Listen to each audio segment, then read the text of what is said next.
안녕하세요, 제이입니다. 닥스 훈트라는 그런 견종이 있죠.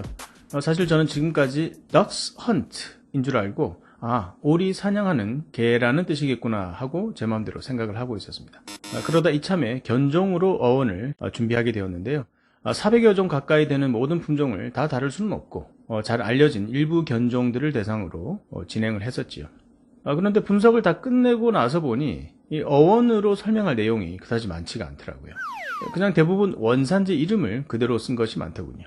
그래서 고민 끝에 결국 접었다가 솔직히 준비한 게 좀 아깝기도 하고 또 혹시 원산지 정보 면에서라도 좀 도움이 되지 않을까 싶어서 이렇게 올리게 되었습니다. 편안하게 봐주시면 감사하겠습니다. 아까 닥스 훈트로 다시 돌아가 볼까요? 닥스 훈트는 알고 보니 닥스 헌트가 아니었고요. 독일어 닥스 훈트이더군요. 독일어로 닥스는 오소리, 훈트는 그냥 개라는 뜻이더군요. 말 그대로 오소리나 토끼굴에 잘 뛰어드는 그런 개라는 의미입니다. 닥스 훈트는 독일어 발음 그대로 한 것이고요. 미국 사람들은 닥슨드라고 합니다. 영어로 hunt는 아시다시피 사냥하다라는 뜻인데요. 뒤쫓다, 찾다라는 의미도 있습니다. 이 개가 사냥할 때 데리고 다니기도 하고 또 사냥감을 뒤쫓고 찾기도 하니까 개라는 의미의 훈트와 사냥의 헌트가 분명히 뭔가 관련이 있어 보이긴 하는데 직접적인 연관성을 아직 찾지는 못했습니다. 그리고 고대 영어로 하운드는 이제 dog라는 뜻입니다. 개라는 뜻인데요. 독일어 개, 훈트를 그대로 사용해서 훈드라고 했네요. 지금은 하운드만 영어에 남아 있습니다. 그레이하운드는 많이 알고 계실 텐데요. 굉장히 빠른 경주견이죠. 원래는 이제 사냥견으로 키웠다고 하고요. 미국에서 유명한 고속버스 회사명이기도 하죠. 사실 색깔이 회색인 애들이, 그레이색인 애들이 거의 없는데 이름은 그레이하운드입니다. 검정, 흰색, 황색, 얼룩이, 청색 등 다양한데요. 아무튼 그레이하운드입니다. 시추는 중국산인데요. 이제 중국어로 사자를 시즈라고 합니다. 영어식으로 이제 변형되어 읽히면서 시쭈, 이제 지금의 시추에 이르렀는데요. 이제 영어식 발음은 시쭈라고 합니다. 근데 이제 정작 중국에서는 시쭈건 시추건 전혀 통하지 않고요. 심지어 시즈라고 하면 진짜 사자를 의미하는 줄 알고 있습니다. 중국에서는 시추가 시시촨으로 불리는데 역사상 최고의 미인 중에 한 명이었던 서시, 시시라고 하는 그 여인의 이름을 붙인 것입니다. 그만큼 이제 이쁜 개라는 의미죠. 참고로 나라가 기울어져도 모를 정도의 미인이라는 의미의 경국지색, 이 말도 이 서시라는 여인에서 유래했다는 이야기가 있습니다. 푸들은 프랑스가 자랑하는 우리나라에서도 인기 있는 견종이지만 정작 명칭은 독일에서 유래했다고 하는데요. 푸들이란 말은 물에 첨벙 뛰어들다 라는 말이라고 합니다. 그래서 푸들의 원산지는 독일로 보는 견해가 대부분인데 사실 견종의 명칭이 독일에서 유래한 것들이 꽤 많더군요. 혹시 독일어의 독자가 혹시 그 독이 아닌가 싶을 정도로. 참고로 이제 영어 푸들에는 아첨꾼이라는 뜻이 있습니다. 영국에서만 이제 쓰는 속어인데 주인의 눈치를 살펴서 영악한 행동을 하는 푸들과 관계가 있어 보입니다. 무슨 retriever라고 하는 그런 견종이 있죠. retrieve라고 하면 되찾다라는 의미인데요. 주인이 총이나 활로 이렇게 사냥에 성공하면 잡은 사냥감을 물고 되돌아온다고 해서 붙인 이름입니다. retrieve, 회수하다, 되찾다.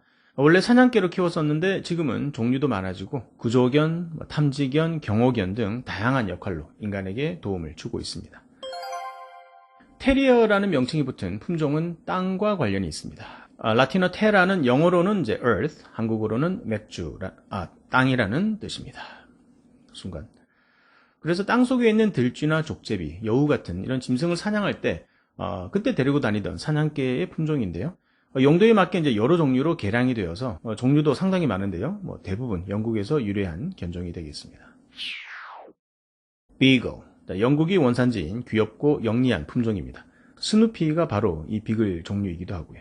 비글이라는 명칭의 유래는 고대 불어로 입이 크게 벌어진 또 시끄럽게 짖는 소란스러운 사람 등등 아주 여러 가지가 있긴 한데요. 어원사전에는 유래가 불분명한 것으로 나와 있네요. 하여간 비글은 체력이 넘치고 의욕이 충만한 그런 아이들입니다. 그래서 예능 프로 같은 데서 이제 얌전 빼지 않고 열심히 일하는 그런 활력 넘치는 친구들을 비글미 넘친다라고 표현하기도 하죠. 다음은 불독입니다. 황소를 의미하는 보, 그리고 개는 dog, 황소와 맞서 싸우는 투견입니다. 영국이 원산인데 지금은 황소와 불독의 싸움이 이제 불법이 되었고요. 그러다 보니 집에서 애완견으로 길러지게 되죠. 그러다 보니 또 사이즈도 작아지고 못생긴 건 여전한데 그래도 불독은 못생겨도 귀엽다 하죠. 덤 앤 더머라는 영화에 보면 이런 대사가 나옵니다. 불독과 시추 사이에서 태어난 강아지는 뭐라고 할까요? 정답은 bullshit입니다. 정말 웃긴 장면이었는데 저는 자막에서 또 한 번 박수를 쳤습니다. 이 한국어 자막은 불로 나왔습니다. 영화 대사에서 양쪽 언어로 이렇게 펀이 성립하는 경우가 참 드문 일인데 대단합니다. 지금부터는 지역명이나 사람 이름 혹은 이제 특징 같은 것에서 유래한 견종들을 간단히 알아보도록 하겠습니다. 먼저 독특한 외모가 눈에 띄는 슈나우저입니다. 독일이 원산인데 독일어 슈나우저는 이제 코와 주둥이 부분을 의미합니다. 코와 주둥이. 코수염이라고 해석한 곳도 있는데 코수염은 정확하게 슈노이저입니다. 근데 가운데 아에 이제 umlaut 발음이 있습니다. A에. 근데 슈노이저가 이제 슈나우저를 대신해서 쓰기도 한다니까요.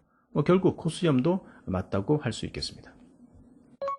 제일 작은 개 치와와는 멕시코 치와와 지역에서 유래한 이름입니다.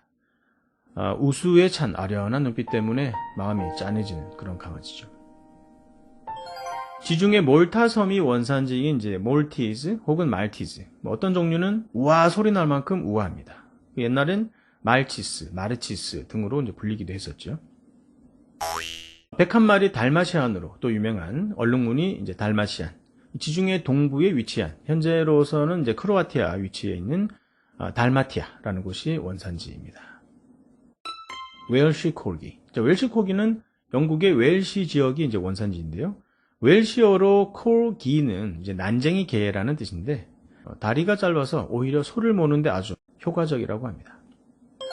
보더 콜리, 보더 콜리라고 하는 이 개는 양치기 개인데 열심히 일하고 충직한 그런 성품 때문에 인간들에게도 이제 많은 사랑을 받고 있습니다. 콜리라는 명칭은 coal black, 우리말로는 이제 칠흑이라고 할 수 있겠죠. 그것을 줄여서 말한 그런 표현으로 보고 있습니다. 물론 처음에는 검정색 콜리종을 보고 이제 그렇게 불렀겠죠.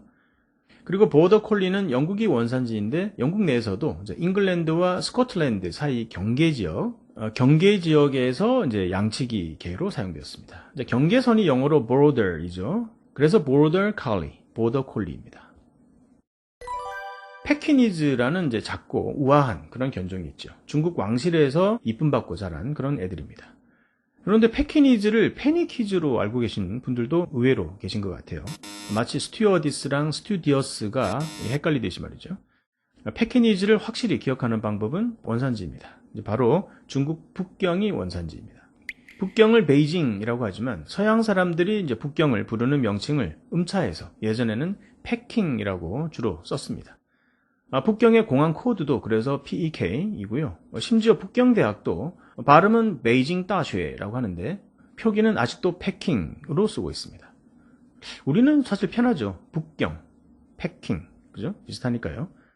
그래서 패킹 is 서양 사람들은 잉 발음 싫어하잖아요. 그래서 패킨 is, 패키니즈가 되었습니다. 근데 이것도 현재 미국에서는 자기들 발음 습관대로 피키니즈라고 발음합니다. 다음은 세인트 버나드라는 마치 성인 군자 같은 이름의 큰 개입니다. 원산지인 스위스의 알프스 산맥 생베르나르 고개를 그대로 가져왔는데 영어식으로 읽어서 세인트 버나드로 알려져 있습니다. 초대형 개에 분류되는데 온순하고 영리해서 구조견으로 활용되고 있습니다.